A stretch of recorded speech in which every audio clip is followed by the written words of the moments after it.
Hello everyone, स्वागत है आपका स्टडी विद महेंद्रा की दंगल सीरीज में, जिसमें हम महा मैराथन क्लास लेके आए हैं, जिसमें हम मैथ के कंप्लीट कोर्स जो अब तक के लिए उत्तर प्रदेश पुलिस कांस्टेबल के लिए रामबाण साबित होगा, उस क्लास के साथ हाजिर हुए हैं।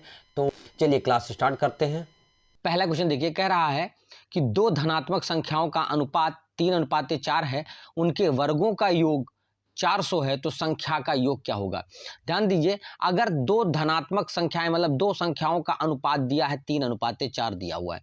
अब कह रहा है इनके वर्गों का योग, तो 3 के वर्ग करेंगे तो आप कितना हो जाएगा 9, और 4 का वर्ग करेंगे तो कितना हो जाएगा 16, और इनके वर्गों का योग मतलब 16 और 9 जोड़ 25 जो है वो 25 बराबर किसके दिया है, 25 बराबर 400 को दिया हुआ है।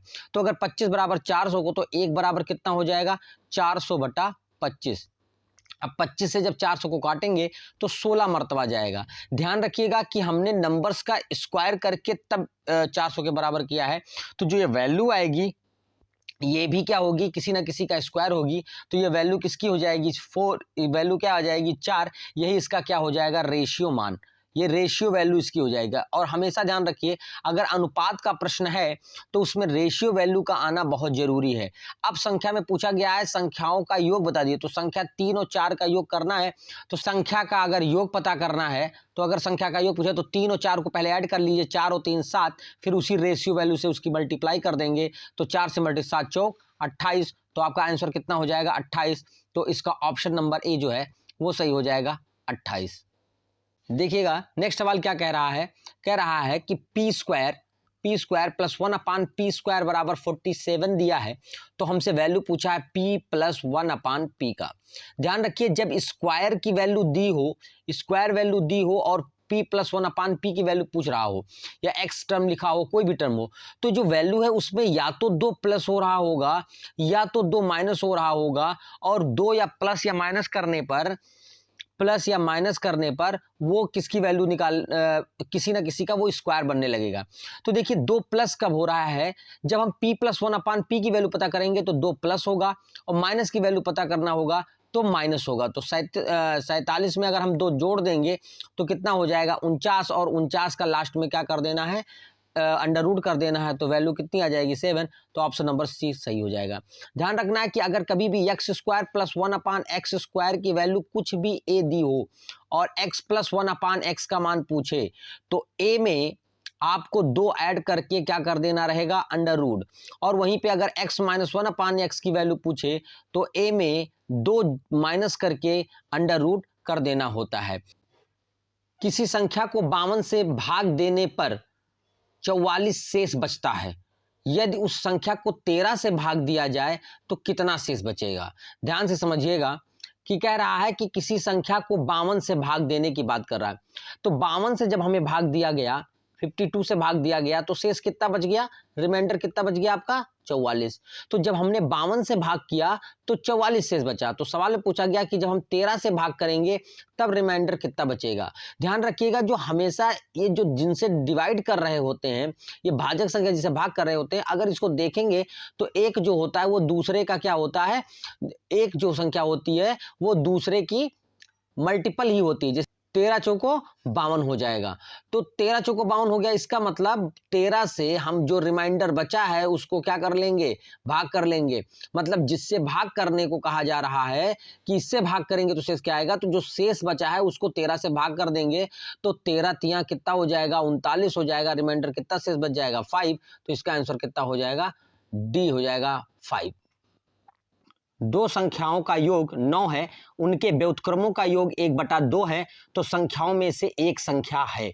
ध्यान दीजिए, कह रहा है दो संख्याओं का योग और उनके व्युत्क्रम का योग 1/2 है। संख्या का योग मतलब ये हो गया कि जैसे मान लीजिए दो संख्या x प्लस वाई हो गई, तो x प्लस वाई कितना हो गया 9। अगर उनके व्युत्क्रम का योग की बात कर रहा है, मतलब 1/x प्लस 1/y का वैल्यू कितना दे रखा है 1/2, अर्थात अगर इसको देखेंगे तो x प्लस वाई बटे एक्स वाई ये हुआ लिखा हुआ है, क्योंकि y यहां मल्टीप्लाई होगा x और नीचे, तो ये बराबर हो जाएगा 1/9 के। तो सिंपल सी बात है कि x प्लस वाई का मान हमें 1/2 के ये हो जाएगा। ठीक है, तो अब देखिए x प्लस वाई शुरू में हमें दे रखा है 9, तो इसका मतलब 1 बराबर हमको 9 दे रखा है, तो सीधी सी बात 2 बराबर कितना हो जाएगा 18। इसका मतलब x इंटू वाई जो है वो कितना होगा 18। अब आप खुद सोचिए ऐसी कौन सी दो संख्या है जिसको गुणा करने पे 18 आएगा और जोड़ने पे 9 आएगा। भैया 6 और 3, जिसको जोड़ देंगे तो 9 आएगा और गुणा करने पर 18 आएगा। तो दोनों में से एक संख्या कौन हो जाएगी? तो ऑप्शन में केवल 6 दिया है, तो ऑप्शन में केवल 6 दिया है, तो आपका जो 6 होगा वो क्या हो जाएगा? आंसर हो जाएगा। ध्यान से एक एक लाइन को पढ़ना है। चलिए नेक्स्ट क्वेश्चन। ये क्वेश्चन लास्ट ईयर पेपर में पूछा गया था, इसी पैटर्न पर क्वेश्चन पूछा गया है। बहुत आसान क्वेश्चन है और बहुत आराम से देखना है। क्या कह रहा है कि इसको यहीं पे सॉल्व करेंगे। देखिए 196 किसका स्क्वायर है? 196 जो है आपका 14 का स्क्वायर है। तो आप यहाँ अंडर रूट लगा हुआ, तो 196 का अंडर रूट करेंगे तो 14 आएगा, और 14 जब 107 में जुड़ेगा तो 121 हो जाएगा, और 121 पे फिर से अंडर रूट है, तो इसकी वैल्यू कितनी हो जाएगी? 11। और 11 दोबारा जब आप इसको जोड़ेंगे 11 को किसमें? 214 में 11 जोड़ेंगे तो 225 हो जाएगा, और 225 किसका अंडर रूट होता है भैया? किसका वर्ग है? आपका 15 का। तो इसका आंसर कितना आ जाएगा? 15 आ जाएगा। तो इसका जो ऑप्शन नंबर बी है वो सही हो जाएगा। एक्चुअली करना क्या है कि लास्ट से स्टार्ट करना है, और नंबर्स लास्ट वाला नंबर किसी ना किसी का स्क्वायर होगा। अब वो किसका स्क्वायर है वो क्लियर करेंगे। जैसे 196 114 का था तो 14 हो गया। अब 14 को अगले वाले में जोड़ना है, फिर अंडर रूट निकाल देना है। तो 14 को 107 में जोड़ेंगे 121 हो जाएगा, 121 का अंडर रूट कितना हो जाएगा? 11, और 11 को फिर उठा करके हम 114 में जोड़ेंगे 225 हो जाएगा, 225 का किसका स्क्वायर हो जाएगा? 15 का। तो इस टाइप के क्वेश्चन अभी लास्ट ईयर में पूछे गए हैं, तो ये भी तैयार करते हुए चलना है। चलिए नेक्स्ट चलते हैं। यदि दो संख्याओं का योग 26 है और अंतर 12 है तो उनके वर्गों का अंतर क्या होगा? अब दो संख्या, देखिए सवाल एकदम सिंपल है, बस केवल कहने के पैटर्न को समझना। कह रहा है दो संख्याओं का योग मतलब x प्लस वाई बराबर कितना दिया हुआ है? 26, और दो संख्याओं का अंतर मतलब x माइनस वाई बराबर कितना दिया हुआ है? x माइनस वाई बराबर कितना दिया है? 12। अब आपको समझना यह है कि वर्गों का अंतर मतलब x square minus y square, वर्ग मतलब दोनों संख्याओं का स्क्वायर करके अंतर। तो भाई x square minus y square का मतलब ही होता है एक ब्रैकेट में एक्स प्लस वाई और दूसरे ब्रैकेट में एक्स माइनस वाई। मतलब ये सवाल केवल ये जानना चाहता था कि अगर दो संख्याओं का योग और अंतर दिया हो और वर्गों का अंतर पूछे तो योग और अंतर को आपस में क्या कर लेना है? हमें गुणा कर लेना है। तो 26 को केवल 12 से क्या कर देना था? गुणा करना था। ये एक सूत्र पे था, लेकिन ऐसे भी आप समझ सकते हैं कि अगर संख्याओं का योग और अंतर दिया है, दो संख्याओं का योग अंतर दिया है और वर्गों का अंतर पूछे तो दोनों नंबर्स का क्या होने वाला है? गुणा। तो 12 को 26 से गुणा कर देंगे, तो 12 का 26 से गुणा होगा तो 12 छक 72 के 2 हासिल आया 7, और 12 दूना 24 और 7, 24 और 7 कितना हो? 7 4 11 31, तो हो जाएगा 312 हो जाएगा। तो ये ऑप्शन नंबर जो बी है आपका वो सही हो जाएगा। चलिए नेक्स्ट क्वेश्चन पे चलते हैं। दी गई संख्या में किसका आरोही क्रम सही है? अब क्वेश्चन का मतलब ये तीन भिन्न दिए हुए हैं, इनको आरोही क्रम में रखना है। आपको आरोही क्रम में सेट करने को भी कह सकता है, या आपसे बड़ी संख्या छोटी संख्या। तो हमें अगर ये भिन्न पता हो जाए कौन बड़ी है कौन छोटी है कौन सबसे छोटी है, तो हम सवाल को बड़े आराम से लगा सकते हैं। तो करना क्या है आप ध्यान दीजिए, 1/3, 3/4 और 5/8 है। अब इनमें बड़ी छोटी पता कैसे पता करेंगे? इनका डिफरेंस देखिए, तो 2 और इसका अंतर कितना है? 1 दूनी 2 का अंतर है। यहां पर कितने का डिफरेंस है? 1 का डिफरेंस है। और यहां कितने का डिफरेंस है? 3 का डिफरेंस है। देखिए इसमें अंश और हर में, हर और अंश में अंतर देखेंगे। यहां 2 का अंतर, यहां 1 का अंतर और यहां पर 3 का अंतर है। अब ये जो अंतर है ना, अंतर का हमको ले लेना है लासा। तो अंतर 2, 1 और 3 का लासा सीधा दिख रहा है, 6 हो जाएगा। तो बस अब 2 का पहाड़ा कै मर्तबा जा रहा है? 6 के लिए 2 का पहाड़ा आपका 3 मर्तबा जा रहा है। तो अंश को केवल क्या कर देना है? अंश में 2/3 6 कर देना है। मतलब यहां पर 1/3, तभी तो 2/3 6 होगा। ऐसे 1 को कितनी मर्तबा ले जाएंगे? 6, तो 6 तिरिक क्या हो जाएगा? 18 हो जाएगा। और ऐसे फिर आपका देखिए 5, ये क्या 3 कै मर्तबा जाएगा? 3 को 2 मर्तबा ले जाएंगे, तो अंश को 2 से गुणा कर देंगे। एक बार फिर से समझेंगे, हम अंश और हर में अंतर लेंगे और अंतर का क्या लेना है हमको? सबका ले लेना है एलसीएम। तो एलसीएम कितना हो गया? 6। अब जो अंतर है, अंतर का ही तो एलसीएम लिया गया है। तो अब अंतर का कै मर्तबा पहाड़ा पढ़ना है? जितनी मर्तबा वो पहाड़ा जाएगा अंश में उतने से गुणा करना है। तो 2/3 6 जा रहा है तो 3 से गुणा, 1 छक्को 6 जा रहा है तो 6 से गुणा, 5 3 दूनी 6 रहा है तो 2 से गुणा। तो देखिए अब अंश क्या हो गया? अब एक जगह पर अंश जो हो गया 3 एकम 3 हो गया, अंश जो है 3 हो गया, 6 तिरिक 18 हो गया और एक 5 दूनी 10 हो गया। तो अब ध्यान समझिए, अब ये आपको कंफर्म हो गया कौन बड़ी है कौन छोटी है। तो ये वाली जो भिन्न है सबसे छोटी है, ये वाली सबसे बड़ी है और ये सेकंड नंबर पे है। तो आरोही क्रम में मतलब कि आरोही का मतलब बढ़ते हुए क्रम, तो सबसे पहले 1/3 होना चाहिए। तो इसका मतलब अगर 1/3 है तो ये दोनों ऑप्शन जो है आपके क्या हो गए, गलत हो गए। और सबसे बड़ी गिनती लास्ट में होनी चाहिए, मतलब 3/4 जो है वो लास्ट में होना चाहिए। तो इसका मतलब ये वाला जो ऑप्शन है वो आपका सही हो जाएगा। तो आरोही क्रम में अब आपका सेट होगा।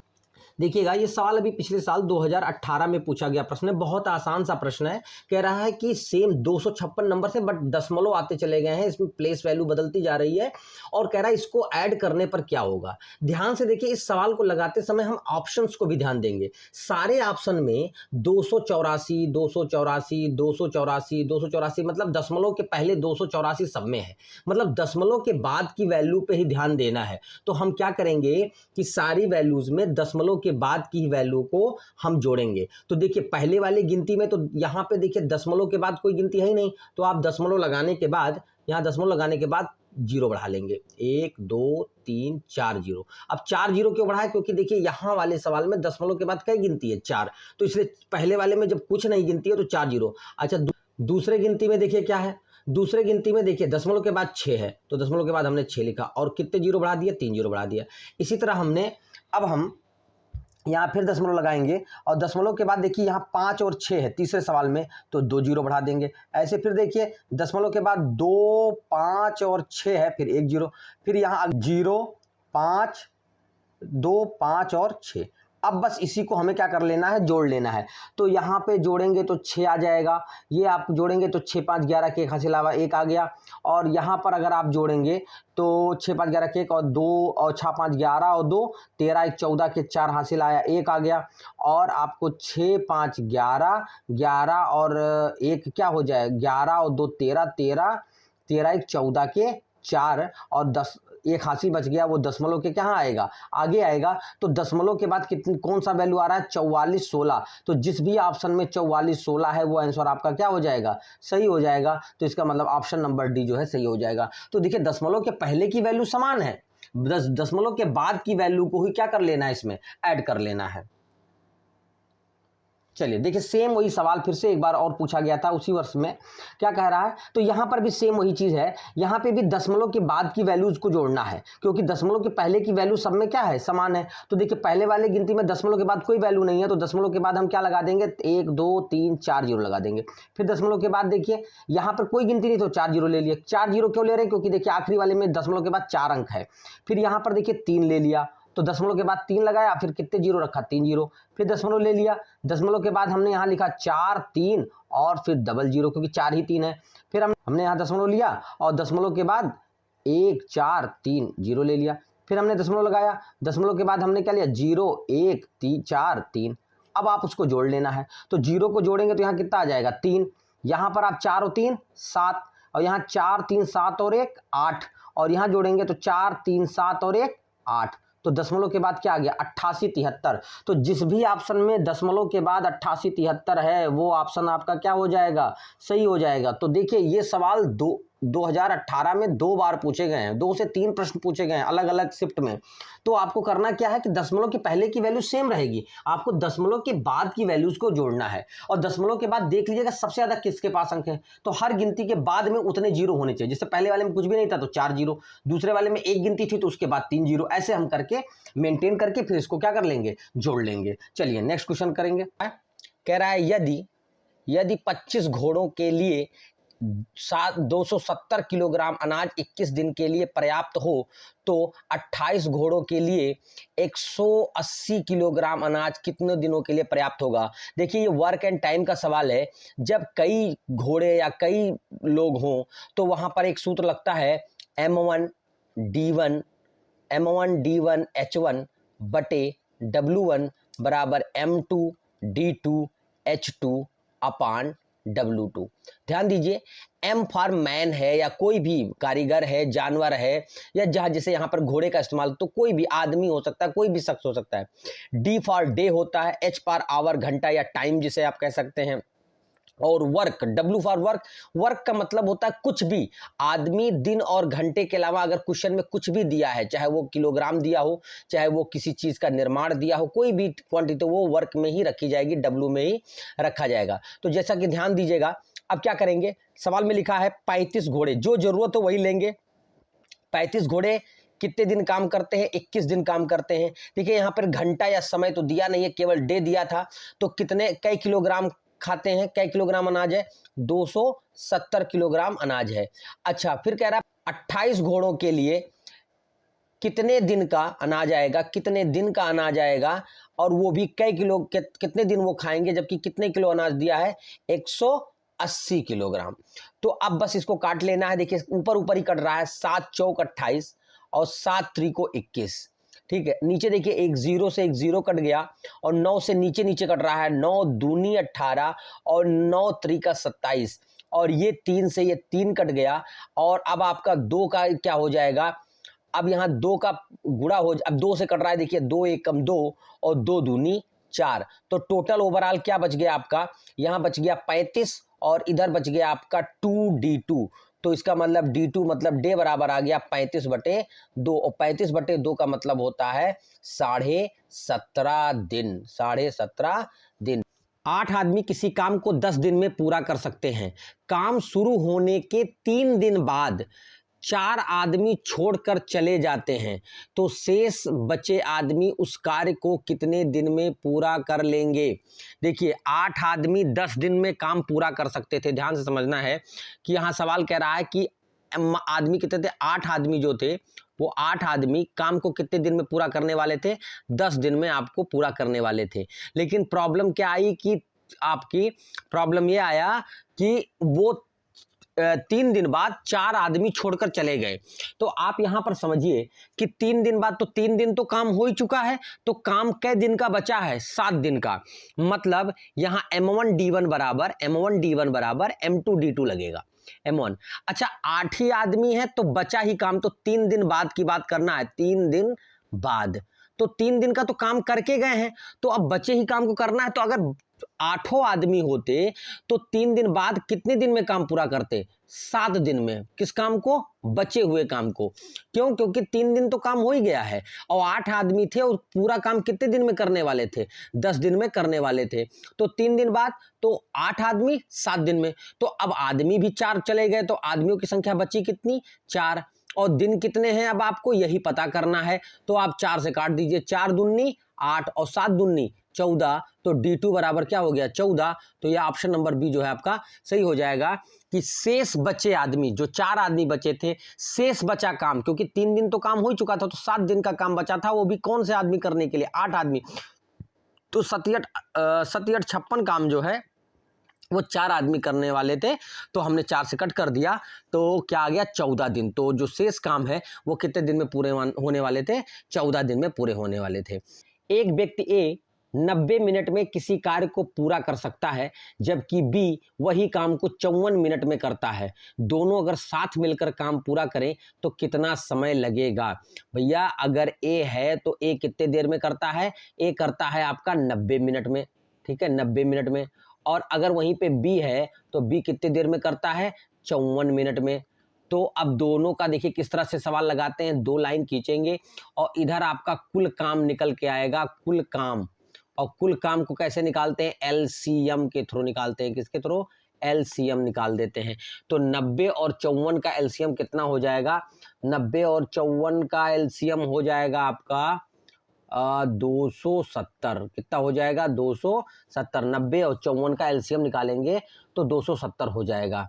ठीक, अब 90 3 मरतबा जाएगा, 9 त्रिको 27, और 54 का मरतबा जाएगा, 54 जाएगा 5 मरतबा। कितनी मरतबा, 5 मरतबा। और ये जो निकल के आता है इसको कहते हैं 1 दिन का काम, 1 दिन का काम। ध्यान समझिएगा, ये कुल काम जो है एलसीएम होता है और 1 दिन का। अब इसकी आवश्यकता मेरी खत्म हो जाती है, तो अब क्या करना है, हमें दोनों मिलाकर काम कराना है। तो ए प्लस बी मिलकर 1 दिन में कितना करेंगे, ए प्लस बी जो है का 1 दिन का काम कितना होगा आपका, 5 + 3 बराबर 8 काम। तो दोनों मिलकर कितने दिन में करेंगे, मतलब 270 काम को 8 से करा दीजिए। 270 को 8 से कट करेंगे कितना आएगा देखिए। अब यहाँ मिनट और सेकंड में निकालना है तो ध्यान रखना है कि हमको फ्रैक्शन में ले जाना है। तो देखिए 8 त्रिको 24, 8 त्रिको 24 गया और यहाँ बच गया आपका 3 और 30 हो गया और 8 8 चौक 8 त्रिक 24, तो फिर कितना बच गया 6/8। तो 33 मिनट करके एक ही ऑप्शन है, बट हम पूरा निकाल लेते हैं। ऑप्शन नंबर सी तो सही हो जाएगा, लेकिन एक ही। अब देखिए 33 मिनट तो ये हो ही गया। अब सेकंड में कैसे बदलेंगे, तो 60/8 को 6/8 को किससे गुणा कर लेंगे, 6/8 को 60 से गुणा कर लेंगे। तो 4 दूनी 8 और 4 से काटेंगे हो जाएगा 15 और 2 से काटेंगे तो 2 तिहाई कितना हो जाएगा 6, तो 15 तिहाई 45 हो जाएगा। तो आपका 33 मिनट ये हो जाएगा, 33 मिनट और 5 तिहाई 15 तिहाई 45, तो आपका 45 सेकंड ये हो जाएगा आपका आंसर। कह रहा है कि यदि ए और बी का अनुपात 45:56 है, बी और सी का अनुपात 16:35 है, तो ए और सी का अनुपात क्या होगा। ध्यान से तो समझिएगा कि कभी भी अगर 3 डाटा का 2 का जोड़ा करके अनुपात दिया है, जैसे ए और बी का अनुपात कितना दे रखा है, ए और बी का अनुपात दे रखा है आपको 45:56 और बी और सी का अनुपात दे रखा है आपको 16:35। तो यहाँ पर 2 क्वेश्चन बन सकते हैं, या तो ए बी सी का अनुपात पूछ लिया जाएगा। क्या पूछा जाएगा, या तो ए अनुपाते बी अनुपाते सी पूछा जाएगा। एक तो ये क्वेश्चन बन सकता है, और दूसरा पहला और आखिरी का भी क्वेश्चन बनता है कि ए और सी का अनुपात क्या होगा। तो जैसा कि यहाँ पर पहले और आखिरी का अगर अनुपात पूछा गया है, जैसे तीनों का भी अनुपात पूछ सकता है और पहले और आखिरी का अनुपात। तो अगर पहले और आखिरी का अनुपात पूछा है तो जो भी आपको अनुपात दिए हैं इसको वे बटे में लिखकर केवल गुणा कर देना होता है। मतलब 45/56 को क्या कर देना है, गुणा कर देना है 16/35 से। तो ध्यान से समझिएगा क्या होगा, आप काट दीजिएगा तो 8 से काटेंगे, 8 दूना 16 और 8 सते 56 और 5 सते 35 और 5 नवा 45, तो कट गया। तो ऊपर देखिए क्या आया, 9 दूनी 18 और नीचे 7 सता 49 आ गया। तो इससे ए और सी का क्या आ गया अनुपात, तो ए अनुपाते सी जो हो जाएगा वो कितना हो जाएगा 18:49 हो जाएगा। तो इसका ऑप्शन नंबर बी जो है आपका सही हो जाएगा। अगर आगे चलते हैं, ए बी सी का भी अनुपात आएगा तो उस पर भी हम चर्चा करेंगे। अभी हमें ए और सी का अनुपात पूछा है, तो ए और सी के अनुपात में जो दोनों अनुपात दिए होंगे ए बी और बी सी को, इसको बटे में लिख करके क्या कर देना, गुणा कर देना है। तो इसमें बी और बी कैंसिल हो जाएगा और ए और सी का क्या बन जाएगा, अनुपात बन जाएगा। भाई यहाँ ए बटे बी है, यहाँ बी बटे सी है, तो बी और बी क्या हो जाएगा, कैंसिल हो जाएगा, ए और सी। तो इसका मतलब गुणा करने पर ए और सी का क्या आ जाएगा, अनुपात आ जाएगा। चलिए नेक्स्ट क्वेश्चन पे चलते हैं। देखिएगा क्वेश्चन क्या कह रहा है, कह रहा है 3900 को एल के जे, मतलब 3 लोग हैं, एल है, के है और जे के बीच में 1/2, 1/3 और 1/4 के अनुपात में बांटा जाए तो के को कितना मिलेगा। ध्यान से समझिएगा, यहाँ पे 3 शख्स हैं, एल, के और जे। इन तीनों के बीच में आपको अनुपात दे रखा है, क्या दे रखा है, 1/2, 1/3 और 1/4। ध्यान से समझिए, जब भी कभी इस तरह से अनुपात दिया हो, बटे में अनुपात दिया हो, तो हमेशा अनुपात को बटे में ना रख करके इसको बदलना होता है। तो कैसे बदलते हैं, इसमें हर का एलसीएम ले लेते हैं। तो 2, 3, 4 का क्या ले लेंगे, एलसीएम ले लेंगे। हर का एलसीएम कितना हो जाएगा, 2, 3, 4 का एलसीएम हो जाएगा 12। अब इसी 12 से हम गुणा कर देंगे तो 1/2 में 12 से गुणा हो जाएगा, 1/3 में 12 से गुणा हो जाएगा और 1/4 में 12 से क्या हो जाएगा, गुणा सब में। तो 2 छंको 12, 3 चौको 12 और 4 तिहाई 12, सब कट गए। तो यहाँ अनुपात क्या आ गया, 6:4:3। तो ध्यान रखना है कि अगर कभी भी भिन्न में लिखा हो, इस तरह से भिन्न में अनुपात दिया हो, तो नीचे हर का एलसीएम लेकर के ऊपर गुणा कर देते हैं, मतलब कट कर देते हैं, ऊपर गुणा कर देंगे, फिर जब नीचे से कट जाएगा तो जो बचेगा वो इस तरह से अनुपात में होना चाहिए। अब एल का कितना हो जाएगा, एल का 6 हो गया, के का आपका 4 हो गया और जे का आपका 3 हो गया। अब बस इसी अनुपात में हम कितने धन को बांटना है, 3900 को। तो किसका हिस्सा पूछा है, ध्यान दीजिएगा, के का भाग पूछा है, के का हिस्सा पूछा है, तो के का हिस्सा कैसे निकालेंगे भैया। अच्छा, कितना धन है टोटल, 3900। 3900 में के को मिल कितना रहा है, के को मिल रहा है 4, तो मतलब 3900 में के को कितना मिल रहा है, 4 मिल रहा है। और बटे में जितने भी अनुपात दिए हैं सबको जोड़ लेते हैं, तो 6 4 10 और 3 13, तो नीचे क्या कर देंगे 13। अब 13 से काट दीजिए, 13 तिया 39, ये हो गया 300, और 300 को गुणा कर देंगे तो 3 चौको क्या हो जाएगा, 1200 हो जाएगा। तो इसका मतलब जो के का हिस्सा होगा वो 1200 रुपए हो जाएंगे। तो ऑप्शन नंबर सी जो है इसका सही हो जाएगा। चलिए नेक्स्ट क्वेश्चन पे चलते हैं। देखिए अगला क्वेश्चन क्या कह रहा है, कह रहा है 130 रुपए को 3:6:8:9 के अनुपात में बांटिए। अभी इसके पहले सवाल में था भिन्न में था, तो क्या करते थे, उसको इस रूप में लाए थे हम, यहां पर इसी रूप में लिखा ही हुआ है। तो यहां पर 130 को इस अनुपात में बांटिए, किसको कौन कौन सा रुपया मिला है ऐसे देखना है। तो करते क्या है, जब इस तरह से केवल बांट देना है सारे हिस्से, तो केवल एक काम करिए, क्योंकि ये अनुपात में है, ये रेशियो में है, तो इसका अपना एक रेशियो मान, अनुपातिक मान होता है। कैसे निकालेंगे, 130 रुपए को, जो 130 रुपया दिया है भैया, इस 130 रुपए को सारे रेशियो जोड़कर, मतलब 3 + 6 + 8 + 9 सबको जोड़कर भाग कर देंगे। तो देखिए 130 को जब आप भाग करेंगे 130 को, तो ये कितना हो जाएगा, 6 3 9 9 18, और 3 3 6 3 9 18, 18 और 6 कितना हो, 18 8 26 हो जाएगा। तो कट जाएगा, तो 13 एकम 13, तो 10 मरतबा गया, और 13 दूना 26, और 2 से कट जाएगा तो कितना हो जाएगा, 5। तो ओवरऑल रेशियो मान कितना आ गया, 5। अब इसी रेशियो मान को उठा करके रखते जाइए, अरे 3 में 6 में 8 में और 9 में इसी 3 को रखेंगे, 5 को रखते जाएंगे, तो 5 तिहाई कितना हो जाएगा, 15, 5 छको कितना हो जाएगा, 30, और 8 पंचे कितना हो जाएगा, 40, और 9 पचे कितना हो जाएगा, 45। तो 15 30 40 और 45, तो आपको ऑप्शन नंबर बी जो है आपका सही हो जाएगा। इसी तरह निकालना है। करना क्या था कि जो ये अनुपात दिए हुए हैं, इस अनुपात में अगर किसी अमाउंट को बांटना है और सारे अमाउंट पता करने हैं, तो सबके एक पता करना होता तो उसका मैंने तरीका आपको पहले बताया, लेकिन अगर सब पता करना है तो उसमें रेशियो मान निकाल लेंगे, ज्यादा आसान रहेगा। तो रेशियो मान कैसे निकालते हैं कि जो भी अमाउंट है उसको सारे रेशियो ऐड करके भाग कर देंगे। जैसे 130 को सारे रेशियो जोड़कर 26 से भाग कर दिए, तो कट के कितना आ गया, 5। अब यही 5 का फटाफट रख दिए, सारे अनुपात में रख दिए, 5 तिहाई 15, 5 छको 30, 5 40, 5 45, तो ऑप्शन नंबर बी जो है आपका सही हो जाएगा। अगला सवाल देखिए क्या कह रहा है, कह रहा है दो संख्याओं का अनुपात 3:4 है।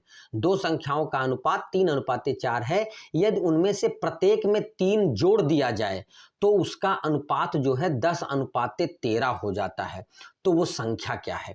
देखिए ये भी एक बहुत यूनिक सा सवाल है, बहुत ही इंपॉर्टेंट सवाल है। आप इसको थोड़ा ध्यान रखेंगे, इंपॉर्टेंट कह सकते हैं, और काफी बार पूछा गया पेपर में है। तो ध्यान से समझिए, कोई संख्या का अनुपात दिया है 3:4। देखिए एक ट्रिकी मेथड है, किसी संख्या का अनुपात क्या दे रखा है, 3:4। अब कह रहा है प्रत्येक में 3 जोड़ा जाए। क्या जोड़ा जाए, इसमें भी 3 जोड़ा जाए और इसमें भी 3 जोड़ा जाए। अगर दोनों में 3-3 जोड़ते हैं तो अनुपात क्या हो जाता है, 10:13 हो जाता है।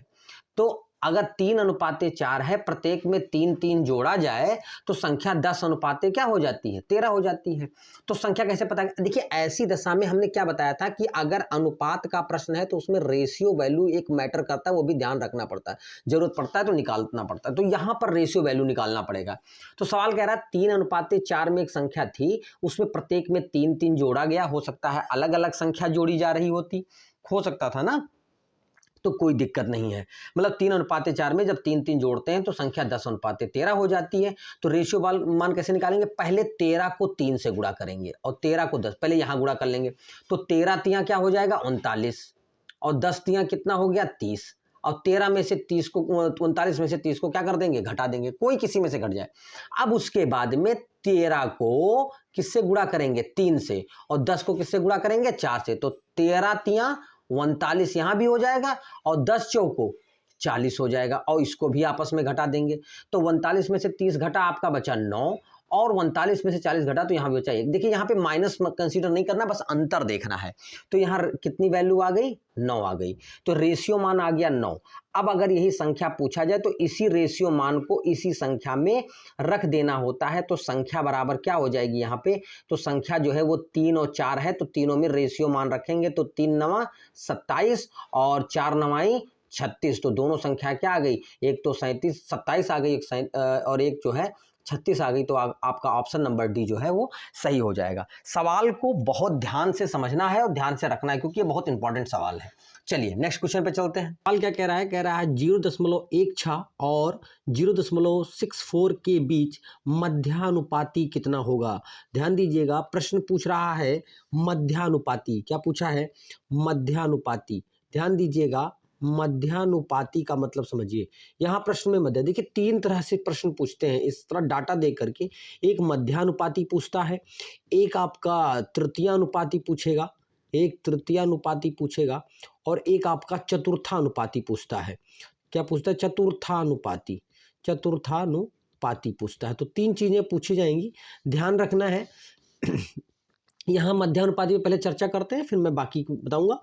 तो मध्यानुपाती के लिए हमेशा 2 डाटा देगा। क्या देगा, 2 डाटा आपको देंगे, ए और बी। आपको 2 डाटा देगा, ए और बी देगा, और आपसे पूछेगा मध्यानुपाती बताइए। तो हमेशा जो है मध्यानुपाती जो होगा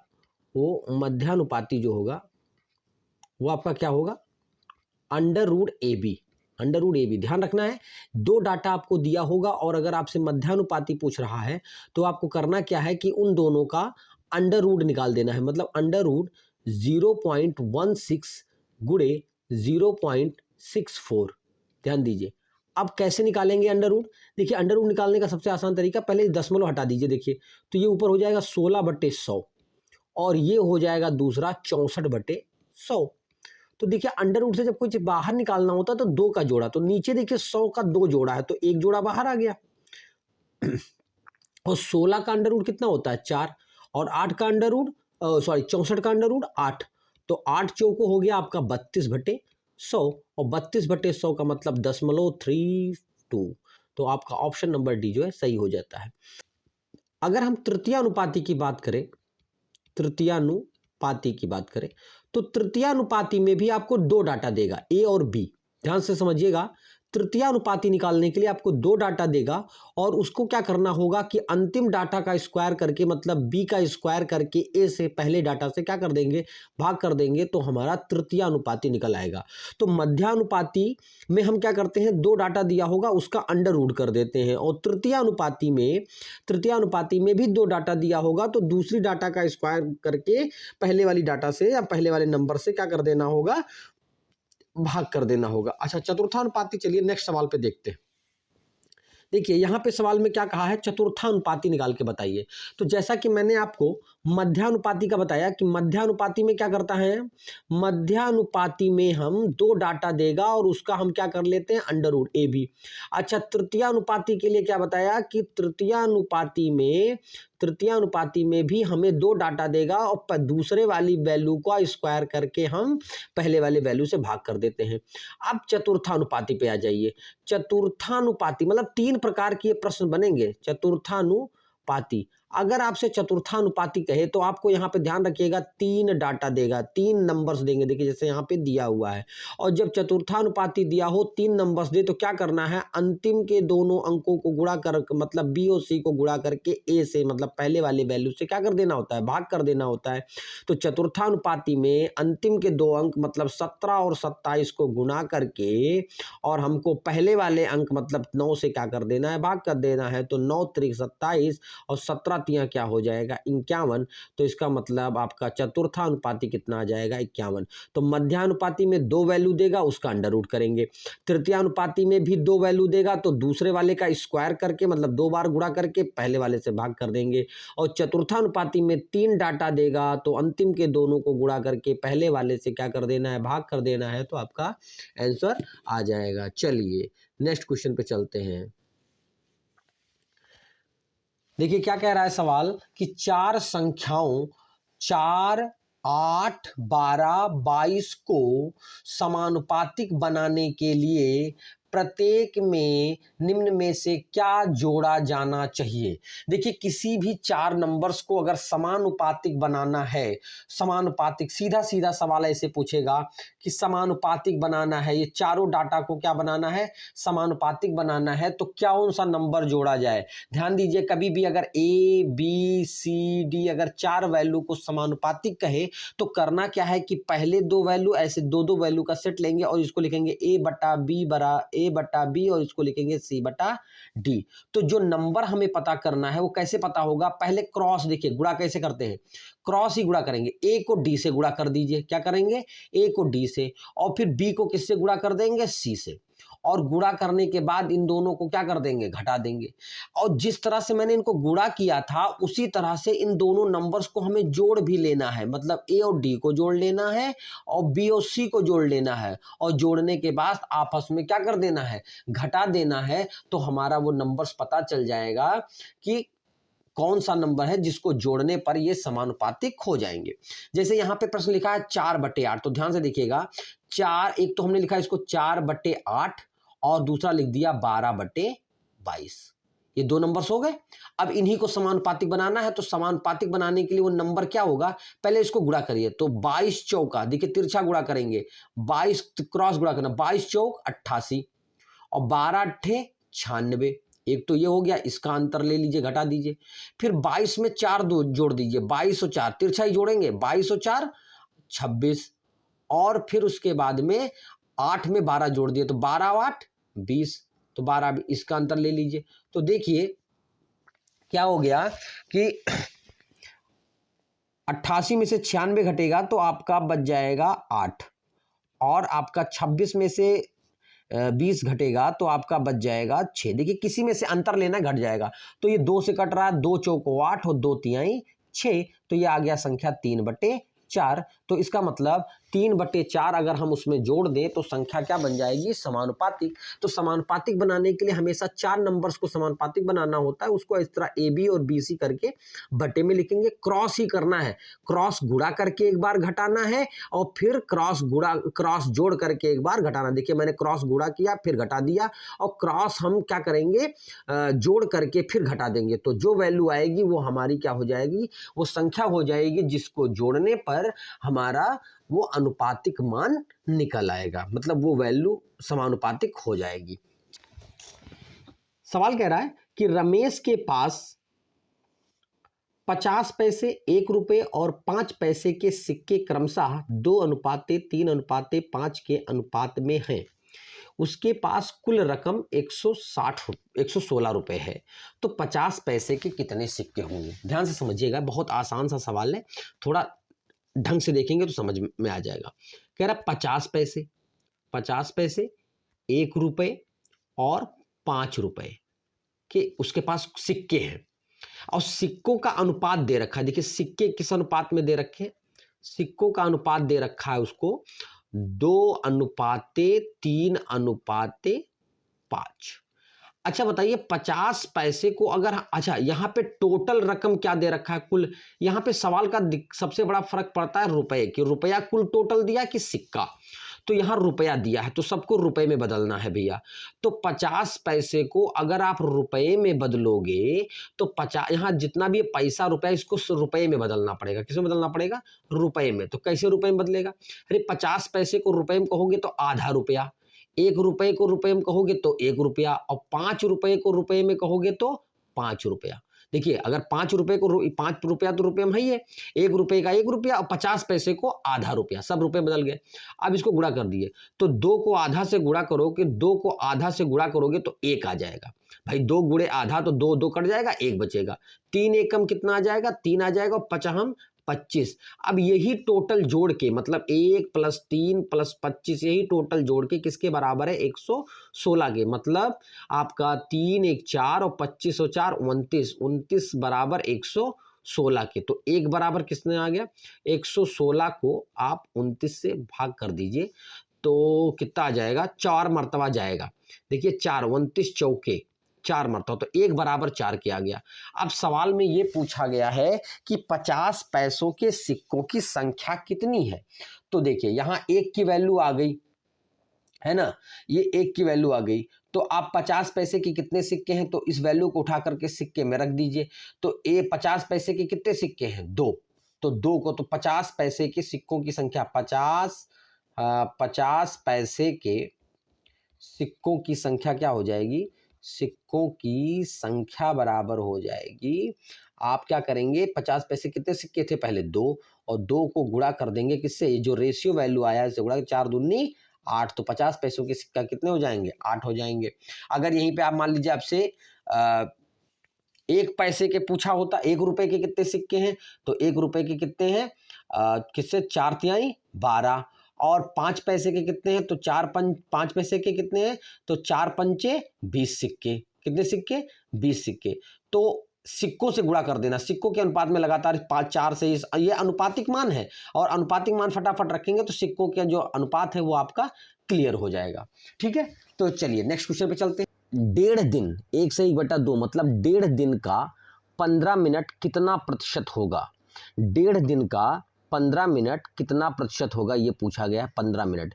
तो पहली चीज तो अगर परसेंट में बदलना होता है तो कोई भी डाटा, तो पहले पता करना एक डाटा ऊपर रहेगा एक डाटा नीचे, तो जो डाटा नीचे 1.5 दिन का पता करना है, मतलब 15 मिनट और 1.5 दिन का, तो जिसके साथ का या से लगा होता है वो नीचे होता है परसेंट निकालने में।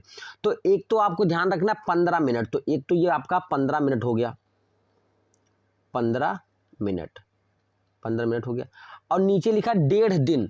अब 1.5 दिन मतलब कितने मिनट होते हैं भैया, 1.5 मिनट 1.5 दिन में, ये ध्यान रखना है। तो इसको थोड़ा अलग देख लेते हैं, 1.5 दिन में कितने मिनट होते हैं भाई, एक दिन में कितने घंटे होते हैं, एक दिन में आपके 24 घंटे होते हैं, और 24 घंटे में कितने मिनट होते हैं, 60 मिनट होते हैं।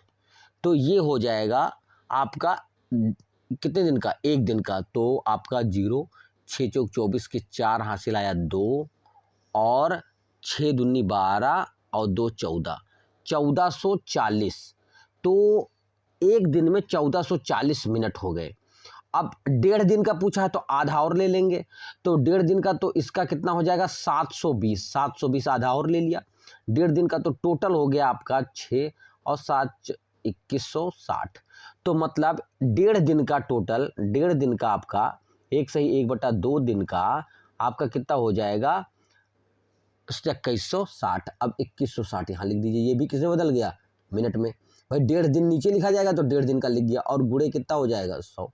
अब आप इसको कैलकुलेट करें, एक 0 से एक 0 कट गया, 3 से काटेंगे तो कितना हो जाएगा, 3 पचे 15 हो जाएगा, 3 पचे 15, और 3 से इसको काटेंगे तो 3 सते 21 और 3 दूनी 6।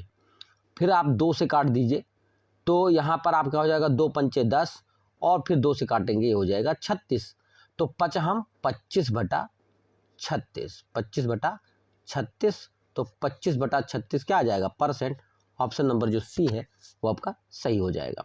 तो ध्यान देना है कि 15 मिनट इतने दिन का कितना, तो 15 मिनट पता करना है, जिसके साथ का या से लगा होता है वो नीचे रखेंगे, लेकिन ये मिनट में है और ये दिन में है, तो दिन को किस में बदलना पड़ेगा, मिनट में। तो एक दिन में 24 घंटे, और 24 घंटे एक घंटे में 60 मिनट, तो इस तरह हो गया आपका एक दिन का 1440, और फिर आधे दिन का तो इसका आधा 720, तो जोड़ करके 1.5 दिन का होगा 2160। तो 2160 नीचे रख करके गुणे 100 कर दिया, कैलकुलेट कर लिया, कितना आ गया, 25/36% आ गया, ये आपका आंसर हो जाएगा। नेक्स्ट क्वेश्चन पे चलिए। जब एक संख्या में से 35 घटाया जाता है तो वो संख्या स्वयं की 80% रह जाती है। मतलब आप किसी संख्या में 35 घटा देते हैं तो संख्या 80% बची। तो आप समझिए, मान लीजिए कोई संख्या अगर 100 रही होगी, संख्या कितनी रही होगी, संख्या अगर 100 रही होगी और घटकर कितनी हो गई, 80। क्यों, क्योंकि इसमें से 35 घट गया, तो 100 से 80 होने में किसके कितना घटा, 20। तो यही 20 बराबर किसके दिया है, 35 के। तो अगर 20 मतलब, क्योंकि 100 से 80 होने का कारण कौन है, 35 घट जाना, और वैसे 100 से 80 होने मतलब 20, तो 20 बराबर कितना हो गया, 35 के। तो 100 बराबर कितना हो जाएगा, 35/20 गुणे 100। देखिए जो पता करना होता है वो गुणे में रहता है, तो आप गुणा कर दीजिए, 5 से काट दीजिए, 20 पंचे 100, और 35 पंचे 5 के 5 पचम 25 के 5 हासिल आया 2 और 5 तिहाई 15 और 2 17। तो ये आपकी संख्या आ गई। संख्या कितनी आ गई? 175। वो संख्या क्या होगी? अब सवाल में पूछा गया है कि संख्या का 4/5 बता दीजिए। अब 175 का 4/5 हम निकाल लेंगे, क्योंकि सवाल में कह रहा है संख्या का 4/5 बताइए। तो 175 का 4/5, 5 से काटेंगे तो 5 तिहाई 15 हो जाएगा, 2 बचेगा, 5 25 हो जाएगा। तो ये 5 से कट गया। अब 35 को 4 से गुणा कर दीजिए। तो 4 पंचे 20 के शून्य चलाया 2 और 4 तिहाई 12 और 2 14। तो आपका आंसर हो जाएगा 140। ऑप्शन नंबर सी जो है सही हो जाएगा। करना क्या था कि जब एक संख्या जो है 35 घटाने पर 80% बचती है तो कितनी घट गई? 20%। कितनी घट गई? 20%। कोई संख्या अगर अपने आप में 100 रही होगी तो घटकर कितनी बच गई? कि 80 बची है। 80%, तो इसका मतलब 20% घटा है। तो वही 20 बराबर किसके हो जाएगा? 35 के। तो अगर 20 बराबर 35 के तो 100 बराबर 35 बटा 20 गुणे 100, तो आ गया आपका 175। अब सवाल में पूछा गया है कि 175 का क्या पूछा गया है कि 175 का आप 4/5 निकाल दीजिए। तो 4/5 कितना हो जाएगा? 140 हो जाएगा। नेक्स्ट क्वेश्चन पे चलते हैं। क्वेश्चन क्या कह रहा है कि एक परीक्षा में प्रांजय ने 272 अंक प्राप्त किए हैं। वो ये कहना चाहता है कि जो उसने अंकों में कितना प्राप्त किया है? 272। और परसेंटेज में कितना प्राप्त किया है? 64। तो परीक्षा कुल कितने अंक की थी? तो इसका मतलब ये हो गया भैया कि जो 64 है, 64% है। 64 बराबर कितना दिया है? 272 के, क्योंकि अंक में 272 और परसेंट में 64%, मतलब 64% बराबर हो जाएगा 272 के। तो 100% मतलब पूर्णांक पूछा गया 100 बराबर। तो 272 गुणे जो पता करना होता है वो गुणे में रहता है और बटे कितना हो जाता है? 64। अब आप इसको काट दीजिए। तो अगर हम इसको 8 से काटेंगे, देखिए 8 से काटेंगे तो क्या हो जाएगा? थोड़ा नीचे लिख लेते हैं इसको। 272 गुणे 100 बटे 64। तो 8 से 8 हटाएं 64 और 8 से काटेंगे तो 8 त्रिक 24। तो बच गया आपका 3 और 8 चौक 32। 8 से कट गया। अब फिर 2 से काट देंगे। 2 चौको 8 और 2 से काटेंगे तो ये हो जाएगा 17 और फिर 4 से काटेंगे तो ये हो जाएगा 25। तो हम 17 को जब 25 से गुणा करेंगे तो कितना हो जाएगा? 17 पचे 85। 17 पचे 85 के 5 हासिल आया 8 और 17 दूना 34 और 8 कितना हो जाएगा? 34 और 8 42। तो हो जाएगा 425। ऑप्शन नंबर ए जो है आपका सही हो जाएगा। कुछ नहीं करना था। सवाल में कहा गया है कि प्रजाएं जो है वो 272 नंबर पाता है जो 64% के बराबर है। तो इसका मतलब 64% हो जाएगा 272 के। तो परीक्षा कितने अंक की थी? मतलब पूर्णांक 100 बराबर। तो जो पता करना होता है वो गुणे में और बटे 64। तो 64 हो जाएगा। हम कैलकुलेट कर लेंगे तो कितना आ जाएगा? 425 आ जाएगा। एक श्रमिक के वेतन में 25% की वृद्धि हुई। मूल वेतन को बहाल करने के लिए नए वेतन को कितने प्रतिशत कम करना चाहिए? ध्यान समझिए। जब कभी भी प्रश्न में ऐसा पूछा जाए कि वेतन में वृद्धि हुई है, कमी पूछा। देखिए यहाँ वेतन में 25% की क्या हुई है? वेतन में 25% की वृद्धि हुई है और फिर कह रहा है कितने परसेंट की कमी किया जाना चाहिए। मतलब या तो प्रश्न में वृद्धि दिया होगा कमी पूछेगा, या फिर कमी दिया होगा वृद्धि पूछेगा। तो देखो करना कैसे है भैया। तो पहला देखते हैं, एक स्टेप हमारा ये है कि हमको प्रश्न में कितना दिया है? 25%। देखिए तरीके देखिए। पहला तरीका 25% की क्या प्रश्न में दिया है? वृद्धि। तो 25% की वृद्धि का मतलब, अच्छा 25% को अगर हम भिन्न में कहें तो 25% को कहते हैं 1/4। तो 1/4 मतलब 4 में 1 की वृद्धि। तो जब 4 में 1 की वृद्धि करेंगे तो कितना हो जाएगा? ये 4 में जब 1 की वृद्धि कर देंगे, 4 में 1 की, तो 1 क्या हो जाएगा? 5 हो जाएगा। और इसको गुणे 100 मतलब परसेंट बदल दिए तो 5 से काट देंगे 20। तो 20 से कम 20 क्या परसेंट हो गया? 20% हो गया। एक दूसरा तरीका देखिए क्या करते हैं हम। एक और तरीका ये है कि कह रहा है सवाल में वेतन 25% बढ़ गया। तो मान लीजिए पहले वेतन 100 था तो वो बढ़कर कितना हो गया? 100 बढ़कर के, अगर उसमें 25 बढ़ा है 25% तो बढ़कर कितना हो गया? 125। तो 100 से वेतन बढ़कर अगर 125 हो गया है तो अब हमें क्या करना है कि यही 25 को 125 पर निकाल देना है, क्योंकि कमी अब करना है तो 125 से तो 25 कम करेंगे तभी तो मूल वेतन आएगा। तो इसका मतलब नीचे 125 रहेगा, गुणे ऊपर 25 रहेगा और गुणे 100। तो हम काट देंगे 25 से, तो 25 पंचे हो जाएगा और फिर 5 से काटेंगे तो कितना हो जाएगा? 5 बिसहियम। तो 20% आ गया। तो एक हो गया ये तरीका।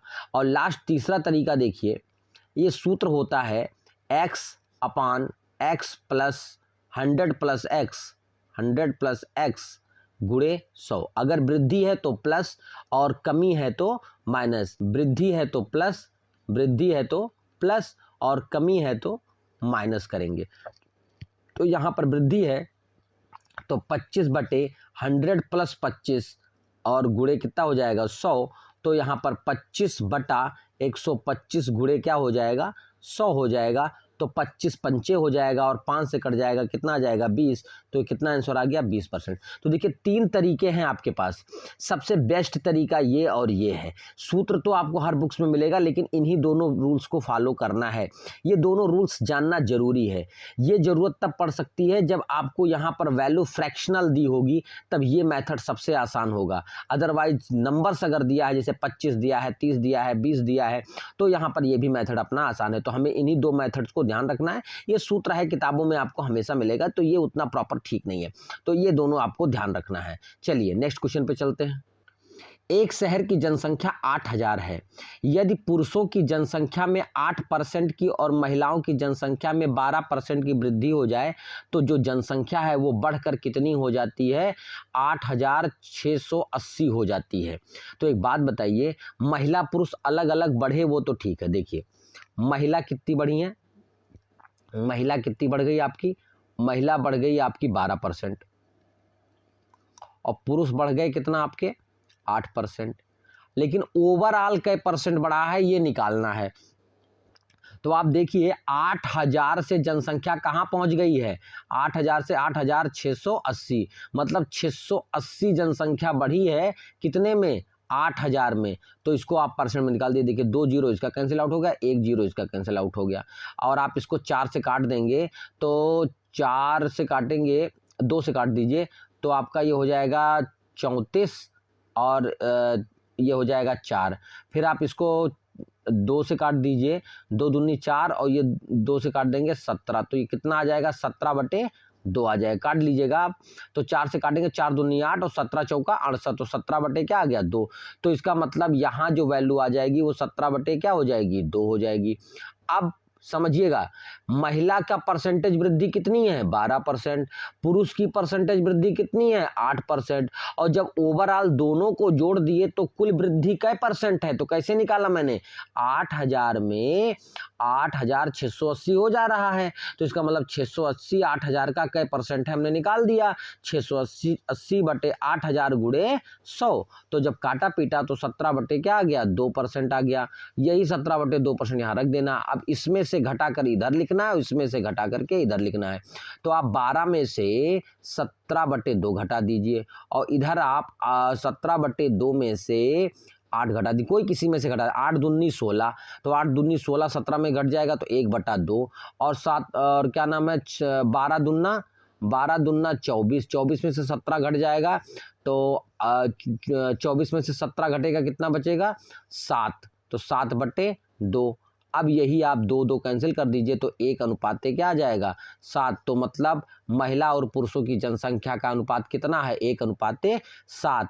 अब सवाल में पूछा गया है महिला की जनसंख्या बताइए। तो महिला टोटल जनसंख्या कितनी है? 8000।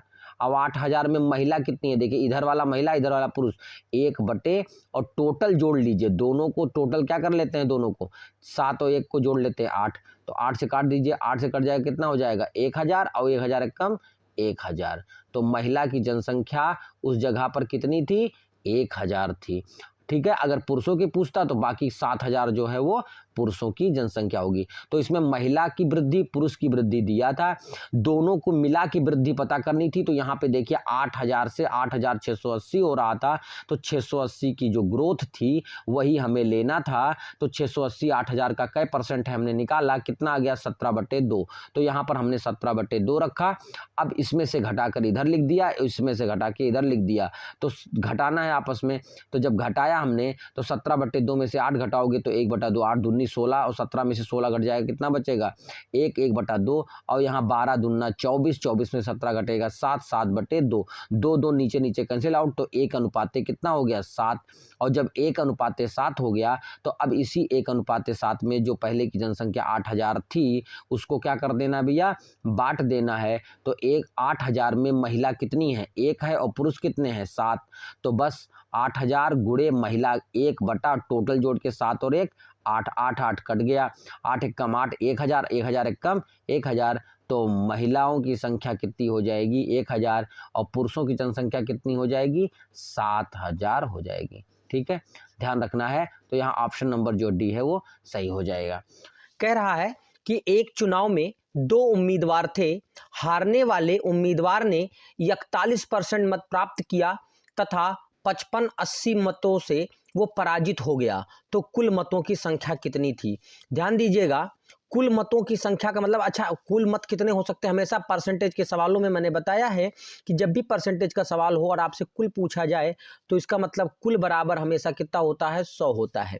अब इसमें 2 कैंडिडेट हैं, कितने कैंडिडेट हैं 2 कैंडिडेट हैं, एक को 41% मिल रहा है तो मतलब 100 का 41% कितना हो गया 41 हो गया। तो अगर एक को 41% मिल रहा है तो दूसरे को कितना मिल रहा होगा 59, कितना मिल रहा है 59% मिलेगा। तो 100 में 41% मतलब 41 और दूसरे को कितना मिल गया 59। तो अब बताइएगा कि हार और जीत तय हो रही है, तो देखिए कितने की हार और जीत तय हो रही है, यहाँ पे देखिए कितने की हार जीत तय हो रही है। तो अगर 41 में से 59 में से घटाएंगे तो 18, मतलब 18% से ये बंदा हार रहा है और ये 18 से क्या हो रहा है जीत रहा है। अगर कुल 100 मत माने गए तो 41% मतलब 41 इसको मिल गया 59 इसको मिल गया 100 में से, तो जो हार जीत है वो 59 में से 41 घटाएंगे 18 पर तय होगी। और यही जो 18 है आपका, ये आपका 18 बराबर कितने को हो जाएगा 18 बराबर हो जाएगा 55-80 के, क्योंकि यही हार जीत का वोट है और प्रश्न में आपका 55-80 क्या दिया है मतों से पराजित होना। तो 18 बराबर 80 के, तो 100 बराबर कितने के होगा, तो 55-80 गुणे जो पता करना होता भैया 100 पता करना है तो 100 गुणे में रहेगा और नीचे क्या हो जाएगा 18।